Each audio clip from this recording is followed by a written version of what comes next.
What's good with your Netflix and Hulu subscribers? I'm your boy Shams, and I'm here to talk to you about a show that I've been watching recently called Altered Carbon. Now, for those of you who don't understand, who've never seen it, it's a sci-fi show. It's a sci-fi show that's on Netflix right now, and it's pretty good. There's two seasons, and I'm really hoping for a third season. But let me tell you about season one. Season one, we're introduced to this world. It's set somewhere like 600 years in the future, I would say. Actually, I believe it's like 300. I might be wrong. It's a long time in the future, centuries from now, and we've we as a human race, we've not only conquered and colonized the entire universe, well, galaxy. We've also been able to make it so that we don't die anymore.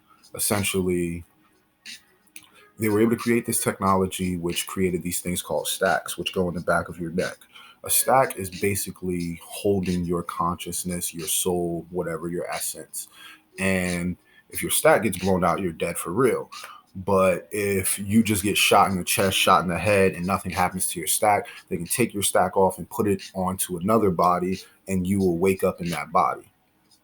There's a lot of things going on in this show. There's a lot of different elements, but the main character Takeshi Kovacs is um,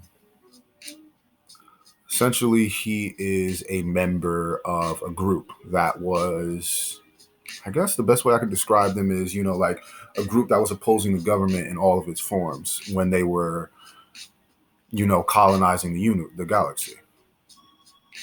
They called themselves the Envoys. They were trained by Falconer Kelcrest.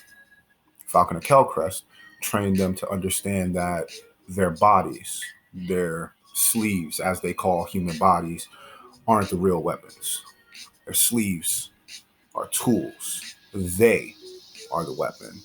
The way they described, mainly the way they really described these envoys is that they would be able to assimilate into any other culture, learn the language, learn the culture, create friendships, and essentially create a movement, sort of a rebellion on any planet within a matter of days. They were, like they were so feared and they were so terrified of them that they, eventually took all of them out. But the main thing is that they believed them to be so efficient that they were able to, within hours of landing on a foreign planet, not only know the language and the culture, but they would be ready for battle within a number of hours of landing on any planet that they've never been to, and that's a remarkable thing in itself. But you'll see from the way that Takeshi Kovacs lives his life and the way that he does things, he's incredibly intelligent, incredibly instinctual, and he sees so much more than most people around him. And that's exactly what the envoy training did for them. The envoy training is to teach you to not only see, but to have instincts beyond instincts. It's to have control of your mind more than anything else. There's a lot of I'll tell you now, there's a lot of virtual torture in this show. There's a lot of virtual torture. So what that means is that as opposed to them putting you into a room and, waterboarding you for 45 minutes or 49 minutes until you give up names and stuff, they put you into a simulation. They put you into a VR construct.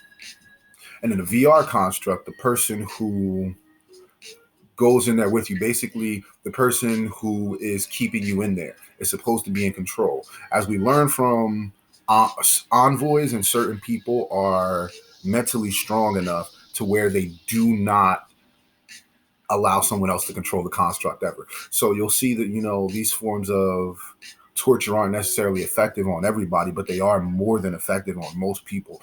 Because imagine that. Imagine somebody sits you down, gets inside your brain, uses your deepest fears against you, your deepest guilt against you, your biggest mistakes against you. I think that sort of torture is, quite frankly, even worse than doing things to somebody's body. Mental torture seems much more terrible. But great show. Season one, Takeshi Kovacs is played by the same gentleman who plays Colonel Rick Flag in the Suicide Squad movies. Season two, Takeshi Kovacs is played by Anthony Mackie, who I think took the role to a whole different level. I'm going to be completely honest. I do not know if I would be making this video right now if they hadn't done season 2 with Anthony Mackie. It was much better. His chemistry with another person, off the charts, and it was everything that we wanted and needed to see. I will say season 1 was a little bit it dragged at certain points. It felt like, trying to, pull your legs out of quicksand almost. It felt like it was taking a while for anything to like get answered, anything to actually happen. But it happens. It takes its time. Season 2 is much more intentional and much more, it feels like the stakes are set immediately in season 2. Whereas in season 1, you have to continually wait for the stakes to actually be built, for relationships to break down and things like that. It was a lot of waiting for me personally in season 1. Season 2, they fixed that a lot. I want to say Anthony Mackie did a great job in the role, and the actors from season 2 were just doing their thing. Shout out to everybody who worked on this show. Altered Carbon was one of the best sci-fi shows I've seen in a long time. I also just love the concept. Imagine that, like you can just get a new body, it sucks. I mean, I'll let y'all watch the show, man. Altered Carbon is phenomenal.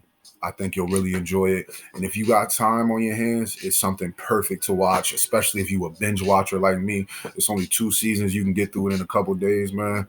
All right, then. God bless y'all. This has been a Sham Show. Holla at me later. Don't forget to like and subscribe. I know some of y'all, forget to like and subscribe. I know you got a YouTube account. Subscribe to me. You can turn my notifications off. Like and subscribe. Thank you.